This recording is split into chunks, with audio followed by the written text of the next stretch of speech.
Recording 63. You will hear a telephone conversation between two friends called Julie and Nick about cheap accommodation in the city of Darwin, Australia. First, you have some time to look at questions 1 to 6.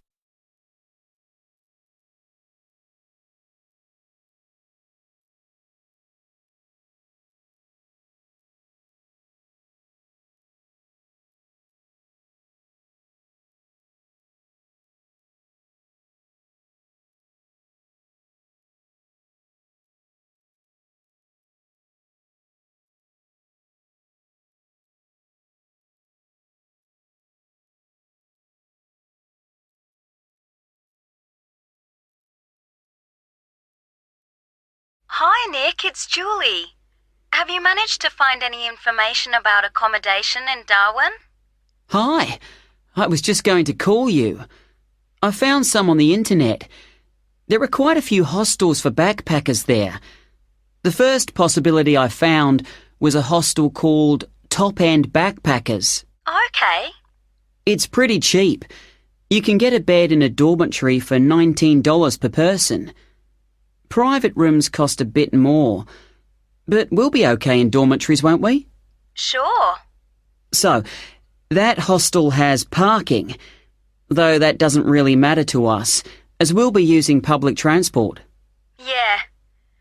Are there any reviews on the website from people who have been there? Well, yes. They aren't all that good, though. Some people said they didn't like the staff. They had an unfriendly attitude. That's quite unusual in a hostel. Usually all the staff are really welcoming. That's what I thought. People said they liked the pool and the fact that the rooms had air conditioning. But the problem with that was that it was very noisy, so they were kept awake. But it was too hot if they turned it off, so they had to put up with it. Someone told me there's another hostel called Gumtree something. Gumtree Lodge. It costs a bit more, $45 a person. What? Oh, no, that's for private rooms. It's $23.50 for the dorms. That's more like it. It looks to be in quite a good location. A bit out of town and quiet, but with good transport and quite near a beach. Has it got a pool? Yes, and its own gardens. The reviews for that one are mostly okay, except for one person who said they couldn't sleep because there were insects flying around in the dormitories. Not for me then. And I'd rather be somewhere central, really. Right. There's a place called Kangaroo Lodge. They've got dorms at $22, and it's downtown, near all the restaurants and clubs and everything. So that should suit you. And it doesn't close at night. So there's always someone on reception? That sounds good. The only criticism I saw was that the rooms were a bit messy and untidy because people just left their clothes and stuff all over the beds and the floor.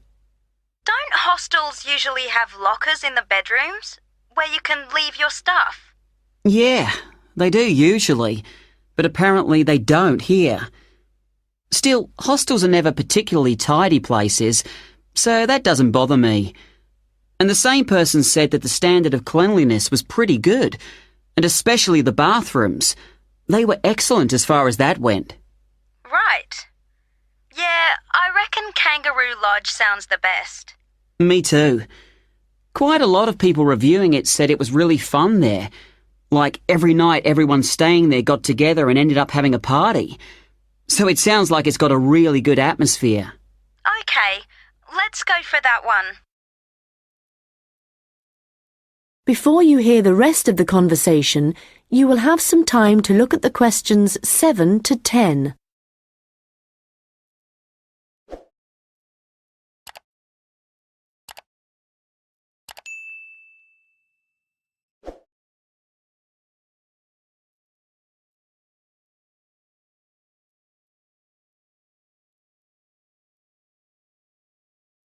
Now listen and answer questions 7 to 10. Did you get the address of Kangaroo Lodge? Yes, it's on Shadforth Lane. Can you spell that? Shadforth.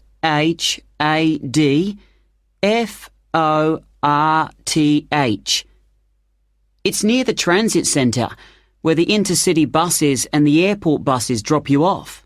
Cool. I'm really looking forward to this. I've never stayed in a hostel before. Do they provide bed linen, sheets and things? Yeah. And you can usually either bring your own towel or hire one there, but they don't usually provide those for free. Okay.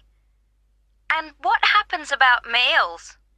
Well, you don't have to pay extra for breakfast. It varies a lot in different places, but generally it's okay. And there's usually a cafe where you can buy a snack or a hot meal for lunch. But actually, if you're really travelling on the cheap, usually for every 5 or 6 rooms, there's a kitchen where you can knock up a snack, and that saves a lot of money. Great. Right, well, shall I go ahead and book that? That is the end of section 1. You now have half a minute to check your answers.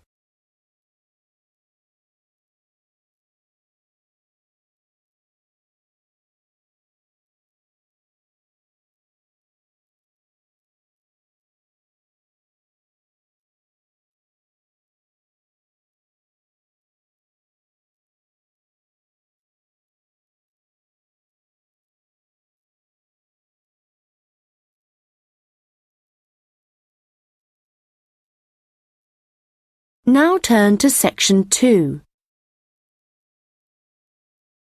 Recording 64. You will hear a guide at an outdoor sculpture park talking to a group of visitors. First, you have some time to look at questions 11 to 16.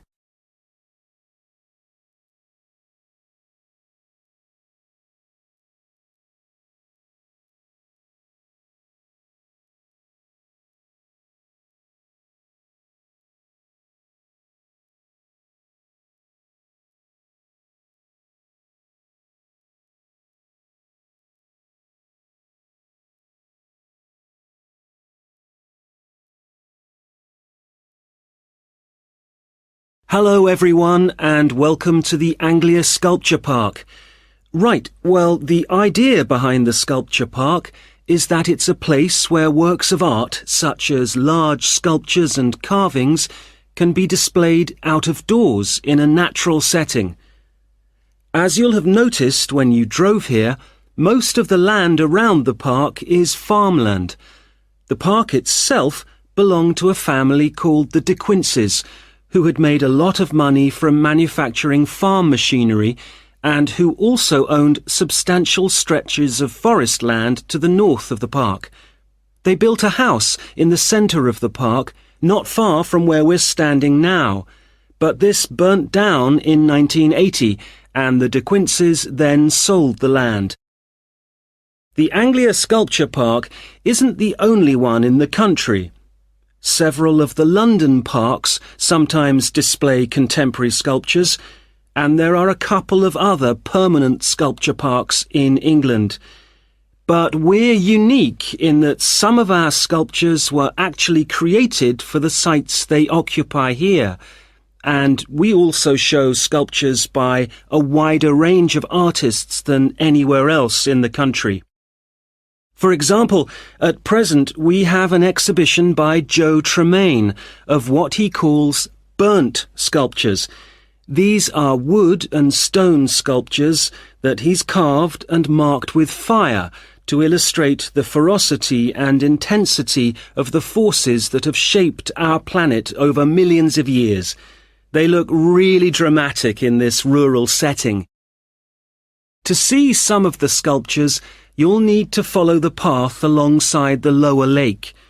We had to renovate this after the lake overflowed its banks a couple of months ago and flooded the area. The water level's back to normal now, and you shouldn't have any trouble. The path's very level underfoot. You should be back at the visitor centre at about 4 o'clock. If you have time, it's worth taking a look at the centre itself. It's not possible to go upstairs at present, as builders are working there adding another floor, but the rest's well worth seeing. The architect was Guy King. He was actually born in this part of England, but he recently designed a museum in Canada that won a prize for innovation in public buildings.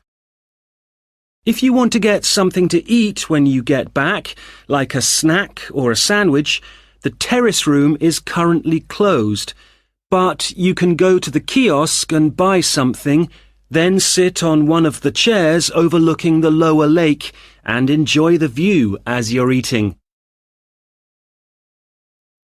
Before you hear the rest of the conversation, you will have some time to look at the questions 17 to 20.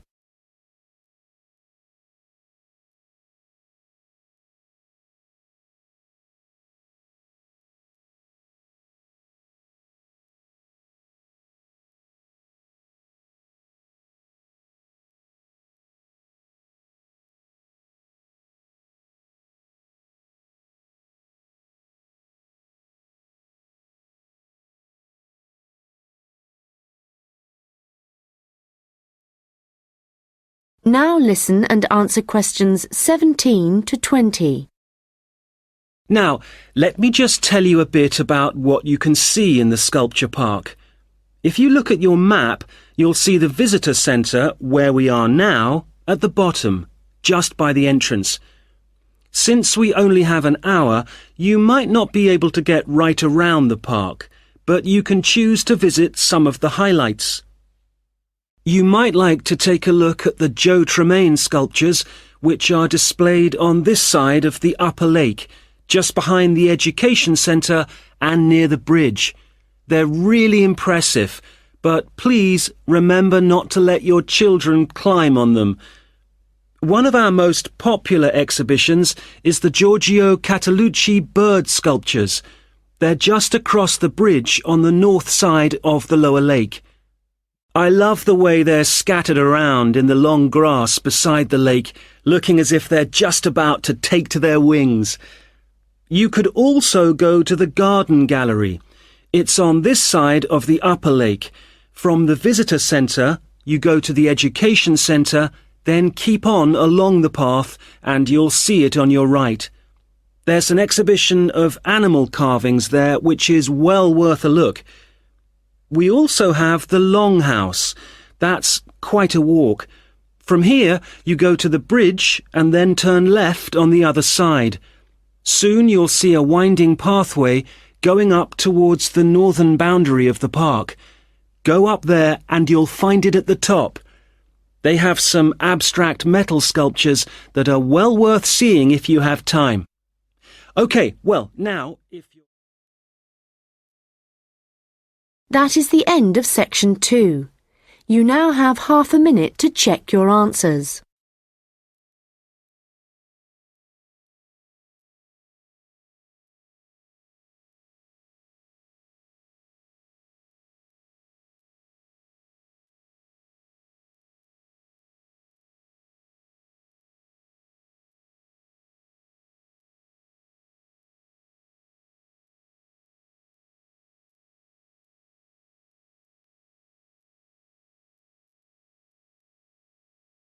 Now turn to section 3.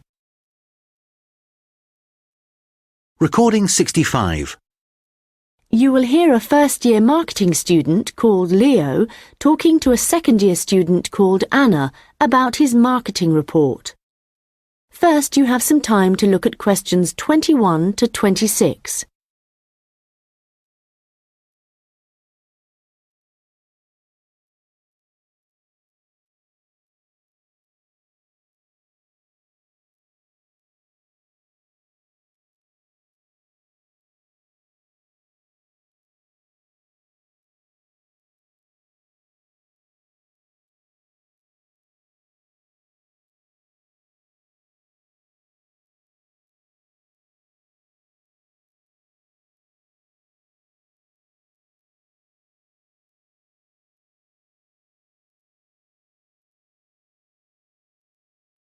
Anna, I wanted to ask you about my marketing report. I'm not sure about it. That's okay, Leo. So what do you have to do?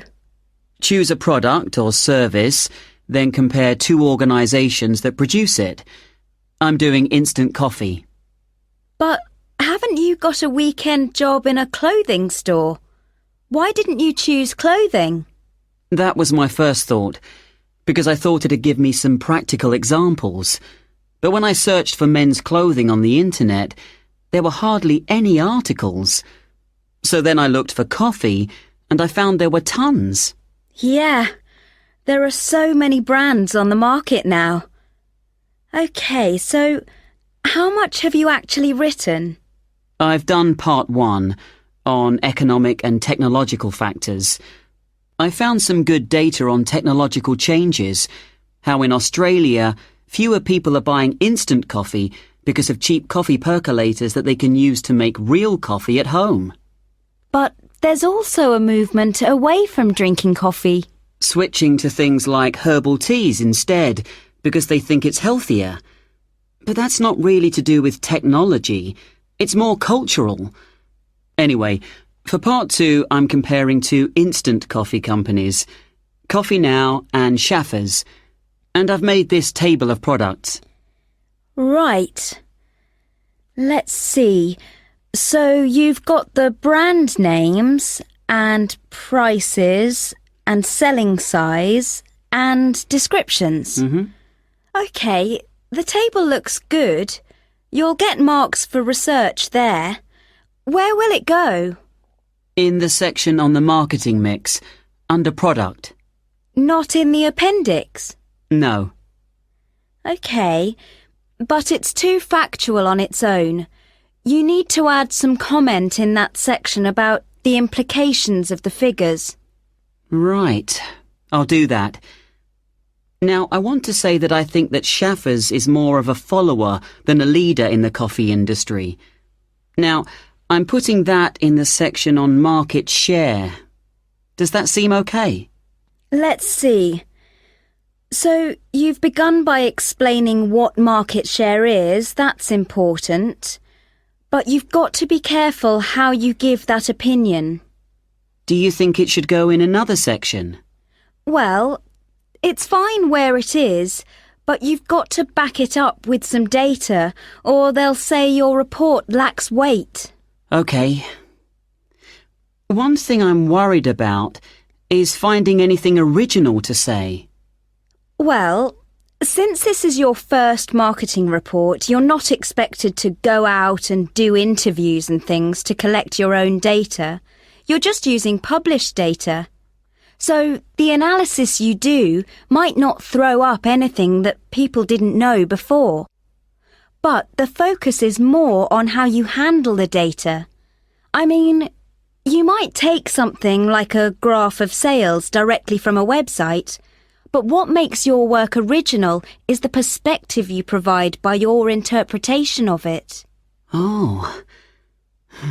You know, it's all so different from business studies assignments at school. It's really surprised me. What? How much research you have to do? I expected that. It's more, I knew exactly what I had to do to get a good grade at school. And I knew I'd be expected to go more deeply into things here. But I haven't got information on how the lecturer is going to grade my work, what he's looking for.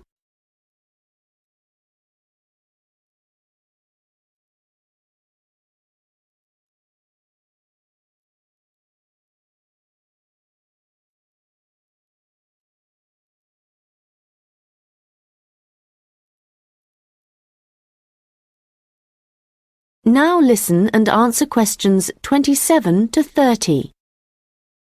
Well, one thing you have to remember is that in a marketing report, you've got to have what they call an executive summary at the beginning. I forgot that and I got marked down. Yeah, I've drafted it. I've got an overview. Have you got something about the background there? Yeah. Good. So, I've just made a summary of the main points. I wasn't sure whether or not I should have my aims there. No, that's too personal. The executive summary is just like what a manager would read to get a general idea of your report if he was in a hurry. Right. Then I'm okay for the first main part, all of the macro environment stuff. But it's when I get onto the problems section. I've listed all the problems that Coffee Now and Shaffers are facing. But then what? Well, you have to prioritise. So indicate the main problems, and then you analyse each one by connecting it with a theory. That's where your reading comes in. Okay. Have you done your implementation section yet? I've thought about it. So that's where I write about what could be done about the problems. Yes. And it's got to be practical, so don't forget to specify things like who would be involved, and the cost, and the order that things would be done in. Right. Well, that shouldn't take long.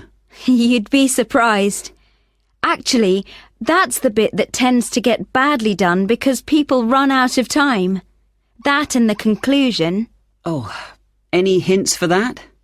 Well, it's got to draw out the main points from your report. So it's got to be quite general. You need to avoid introducing new stuff here. It's got to sum up what you've said earlier. Okay. Thanks, Anna. That's been a big help. That is the end of section 3. You now have half a minute to check your answers.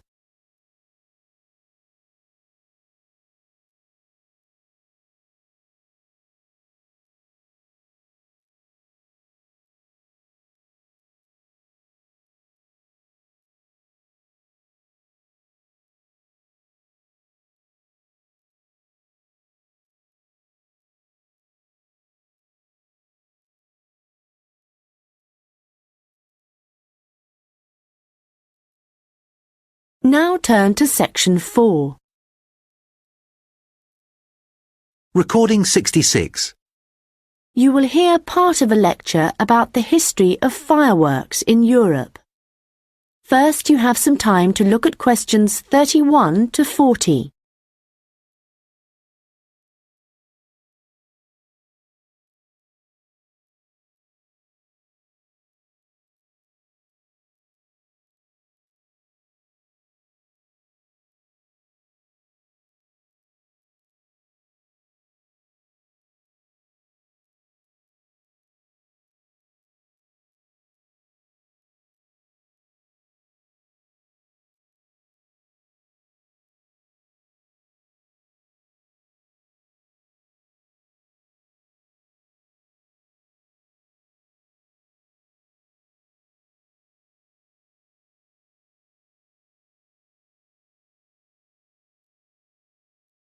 Now listen carefully and answer questions 31 to 40. An interesting aspect of fireworks is that their history tells us a lot about the changing roles of scientists and technicians in Europe. Fireworks were introduced from China in the 13th century.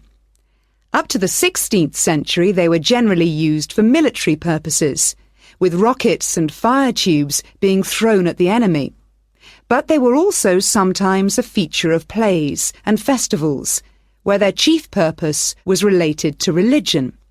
By the 17th century, the rulers of Europe had started using fireworks as a way of marking royal occasions.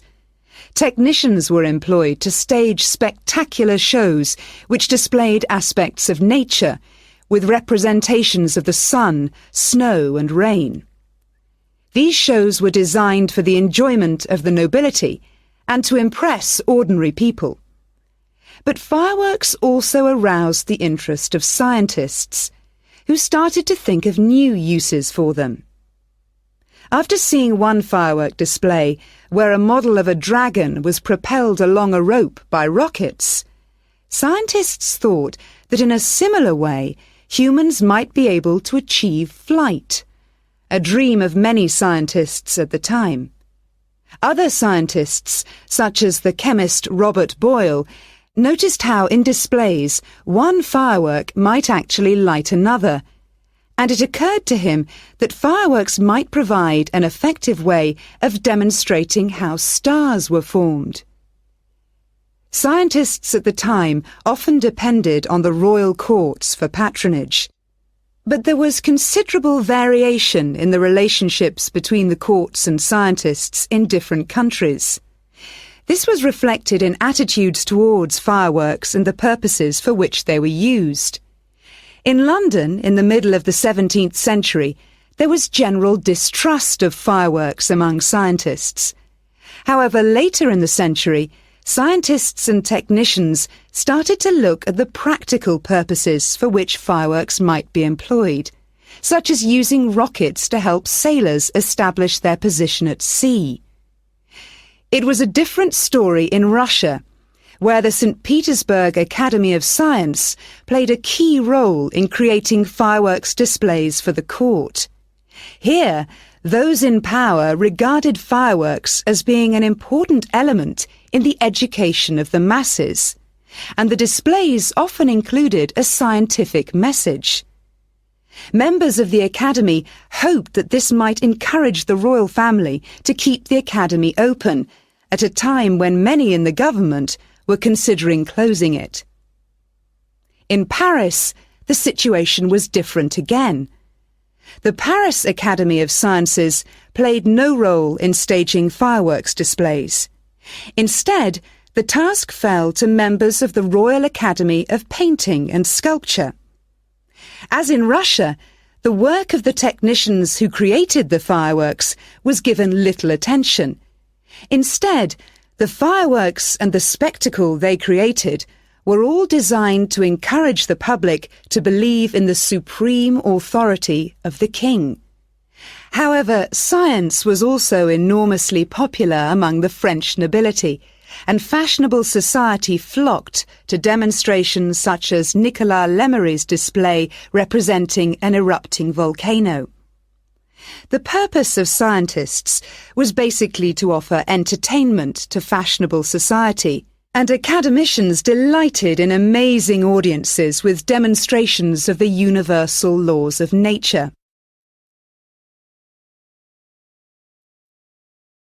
In the course of the 18th century, the circulation of skills and technical exchange led to further developments. Fireworks specialists from Italy began to travel around Europe, staging displays for many of the European courts. The architect and stage designer Giovanni Servandoni composed grand displays in Paris, featuring colourfully painted temples and triumphal arches. A fireworks display staged by Servandoni would be structured in the same way as an opera, and was even divided into separate acts. Italian fireworks specialists were also invited to perform in London, St. Petersburg, and Moscow. As these specialists circulated around Europe, they sought to exploit the appeal of fireworks for a wider audience, including the growing middle classes. As in the previous century, fireworks provided resources for demonstrating scientific laws and theories, as well as new discoveries, and displays now showed a fascinated public the curious phenomenon of electricity. By the mid-18th century, fireworks were being sold for private consumption. So the history of fireworks shows us the diverse relationships which existed between scientists, technicians, and the rest of society.